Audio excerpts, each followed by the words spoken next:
Sunday stories telling time లోపల శ్రీ విష్ణు పురాణంలో ఒక కథ గురించి తెలుసుకుందాం. శ్రీ గణేశాయ నమః, శ్రీ సరస్వత్యాయ నమః, శ్రీ గురుభ్యో నమః. ఆ కథ ఏంటంటే, తల్లి మాటపై కృష్ణుని ద్వారకకు వెళ్ళడానికి అంగీకరించగా తల్లి మాట పైన శ్రీకృష్ణుడు ద్వారకకు బయలుదేరడానికి అంగీకరించాడు. అలా గరుడుపై నందనవనం ప్రాంతానికి వెళ్ళాడు. దివ్య కుసుమ పరిమళముతో, తుమ్మెదల జంగారముతో మందవాయు సత్యకృష్ణులకు స్వాగతం పలికాయి. అంటే అక్కడ పరిమళము, తుమ్మెదలన్నీ వాటి యొక్క నాదాన్ని జుజ్ అంటాయి కదా తుమ్మెదలు, అక్కడ శ్రీకృష్ణునికి స్వాగతం పలికాయి. సత్య ఆనందంగా ఆశ్చర్యంగా దివ్యవనం, దానిలో పారిజాత వృక్షాన్ని చూసింది. ఎవరు? సత్య కృష్ణునితో అన్నది, ఈ పారిజాతము నందనవనానికి దివ్యాలంకారం లాగా ఉన్నది కదా, తరగని కమ్మని తావితో ఉండే ఈ పారిజాత కుసుమాలు నిత్యము సకులు తాను కొప్పున ధరిస్తూ ఉంటే ఆనందిస్తున్న ఇంద్రసుందరి సచీదేవి ఎంత అదృష్టవంతురాలు కదా, మహిళలందరూ పెట్టుకుంటే ఎంత బాగుంటుంది. కానీ ఇక్కడ ఇంద్రుని యొక్క భార్య సచీదేవి ఎంత అదృష్టవంతురాలు. ఇంద్రుని కన్నా మిన్నగా భోగాలు ఇచ్చేవాడవు నీవని అనుకోవడమే కానీ నీ భార్యనేనా నాకు ఆ ఇంద్రుని భార్యకు గల ఇలాంటి దివ్య కుసుమధారణం వంటి భోగము నాకు లేదు కదా స్వామి. చూడండి, ఇదిగో నా కోరిక, నా ఆకాంక్ష మీరు తీర్చలేరా అంటూ సత్యభామ శ్రీకృష్ణ పరమాత్ముని అడిగిందన్నమాట. ఈ పారిజాత వృక్షాన్ని తీసుకుపోయి నా మేడ పెరడులో నాటితే ప్రతిదినం చెలికత్తెలు దీని పువ్వులు పెట్టి నా కొప్పులో ముడిస్తూ ఉంటే నాకు కలిగే సంతోషము, తృప్తి చెప్పగలనా? అలాగే అప్పుడప్పుడు రుక్మిణి, జాంబవతి మొదలైన నా సవతులకు పల్లెలతో ఇన్ని పువ్వులు పంపుతూ ఉంటాను కదా, వాళ్ళు అవి తీసుకొని నా ఆధిక్యానికి సిగ్గుపడుతూ ఉండాలి. అది నా ఈ కోరిక తీర్చితే ఇంక నీ మీద నా మనస్సు, నాపై నీకు ప్రత్యేకంగా ప్రేమ ఉన్నట్లు భావిస్తాను కృష్ణ అని సత్యభామ అన్నదన్నమాట. సత్యమాటలు విని కృష్ణుడు పారిజాతాన్ని తీసుకుపోవడానికి నిశ్చయించి నందనవనంలో ప్రవేశించి సమూలముగా ఆ వృక్షాన్ని పెకిలించేందుకు సంసిద్ధుడు కాగా వనపాలకులు వారించి, ఏమయ్యా, ఈ చెట్టు పుష్పాలు దేవరాజు భార్య సచీదేవి ముడుచుకోవాలి కానీ మానవాంగనలకి యోగ్యత లేదు. ఈ విషయం తెలిస్తే ఇంద్రుడు అలిగి ఏం చేస్తాడో. అతనితో స్నేహం కావాలంటే ఈ చెట్టు వైపు చూడక నీ దారిన నీవు పోవయ్యా కృష్ణయ్య అన్నారు.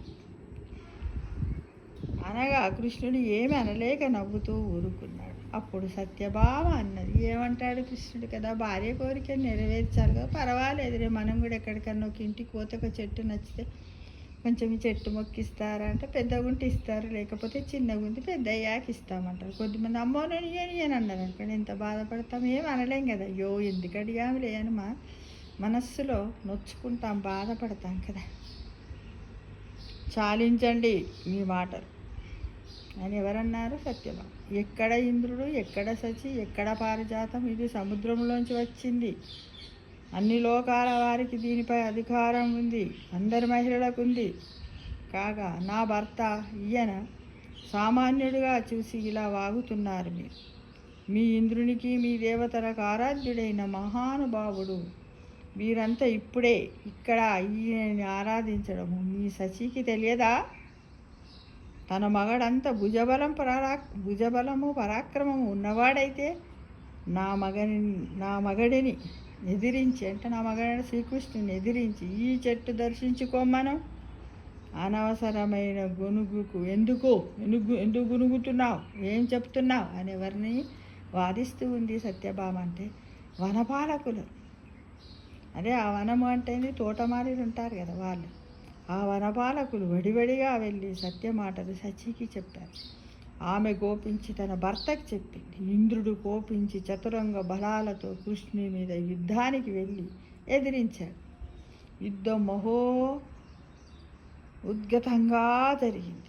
శ్రీకృష్ణుడు లోకభీకరంగా పాంచజన్యం పూరించి విల్లు సారించి ఏకదాటిగా శరప్రయోగం చేశాడు. అంటే బాణాలను శ్రీకృష్ణుడు ఏం చేసి శ్రీకృష్ణుని యొక్క శంఖం ఏంటిది, పాంచజన్యాన్ని పూరించాడు. చాలా శరప్రయోగం అంటే బాణాలను ఉపయోగించాడు. దేవబలాలు విజృంభించి దివ్య మంత్ర ప్రయోగముతో అస్త్ర ప్రయోగము చేయగా శ్రీకృష్ణుడు అలానే తాను ప్రత్యస్త్రాలు ఉపయోగించి సురులను యుద్ధ పరాన్ముఖులని చేశాడు. అలాగే గరుత్మంతుడు కూడా ముక్కుతో కాళ్ళతో సుర సైనికులను చీల్చి చెండాడు. ఇంతలో ఇంద్రుడు ఐరావతారుడై తగిన సైనికులతో వచ్చి వజ్రాన్ని కృష్ణునిపై ప్రయోగించాడు. అది కృష్ణుని ముందుకి వచ్చి ఏమి చేయలేక పక్కకి తప్పుకుంది. అంత కృష్ణుడు చక్రం తీశాడు. దానితో లోకమంతా ఆక్రోశించింది. లోకం ఆ విషయం తెలిసి సచీదేవి వచ్చి శిరస్సు వంచుకొని చేతులు జోడించి శ్రీకృష్ణుని వేడుకుంది. దేవా దేవా దేవా ముకుంద కృష్ణ జగతీధర, దేవా ముకుంద కృష్ణ జగతీధర, కేశవా వాసుదేవా పద్మనాభా పద్మాక్ష శ్రీదేవపతి. ఏమని వేడుకుంది? దేవా ముకుంద కృష్ణ జగతీధర, కేశవా వాసుదేవా పద్మనాభ పద్మాక్ష. ఈ దేవతి తప్పులు పట్టించుకోకు, నాకు దయచేసి ప్రతిభిక్ష ప్రసాదించు అని ఎంతో వినయ భక్తిభావంతో నమస్కరించింది. ఎవరు? శ్రీకృష్ణునికి సచీదేవి, ఇంద్రుని భార్య. సచీదేవి ప్రార్థనలకి కృష్ణుడు ప్రసన్నుడై ఆదరించాడు. అలాగే చల్లని చూపులతో ఇంద్రుణ్ణి ఆదరించాడు. అల్లా నల్లన అన్నాడు, ఇంద్ర అంత కోపముతో వచ్చావెందుకు? ఈ చెట్టు నాదైతే నీ సంపదకి ఏమైనా లోపమా? దీని పువ్వులు సత్యభామకి మనోహర, వాటి కోసం ఈ పని జరిగింది. దీనిని ద్వారకు తీసుకుపోతాను, ఈమె కోరిక తీర్చాలి. వనపాలకులు చెప్పింది విని ఆలోచించక ఇంత కోపముతో ఏమి పని? కృష్ణుని మాటలు విని ఇంద్రుడు, వాసుదేవ మానవ లోకంలో ఉండవలసింది కాదు దివ్య వృక్షం, నీ మాట కాదనలేక అంగీకరించవలసి వచ్చింది. తీసుకెళ్ళు, నీ అవతార సమాప్తి అయిన వెంటనే ఈ చెట్టు నందనవనానికి చేరాలి అని అనగా, అలానే అవుగాక అని కృష్ణుడు పారిజాత వృక్షముతో ద్వారకను చేరి శంఖం ఊదాడు. లోపల ప్రవేశించి ఆ చెట్టును సత్యభామ ఇంటనున్న ఉద్యానవనము నడుమ ప్రతిష్ఠించారు. తరువాత నరకుని నగరంలో ఉన్న తను తీసుకువచ్చిన 16,000 కన్యలను సుముహూర్తాన పరిగ్రహించి వారికి వేరువేరుగా భవనాలు, ఆహార పదార్థాలు, దాసీజనం, అంబరా ఆభరణాలు సమృద్ధిగా కలిగించి అందరికి అన్ని రూపాలతో తాను ఆనందం కలిగిస్తూ ఉన్నాడు.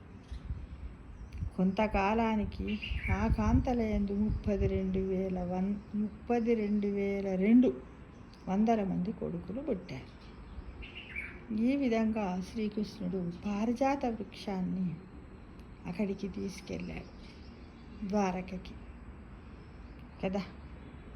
జై శ్రీమన్నారాయణ, జై శ్రీమన్నారాయణ, జై శ్రీమన్నారాయణ, జై జై శ్రీమన్నారాయణ, జై జై శ్రీమన్నారాయణ, జై జై శ్రీమన్నారాయణ.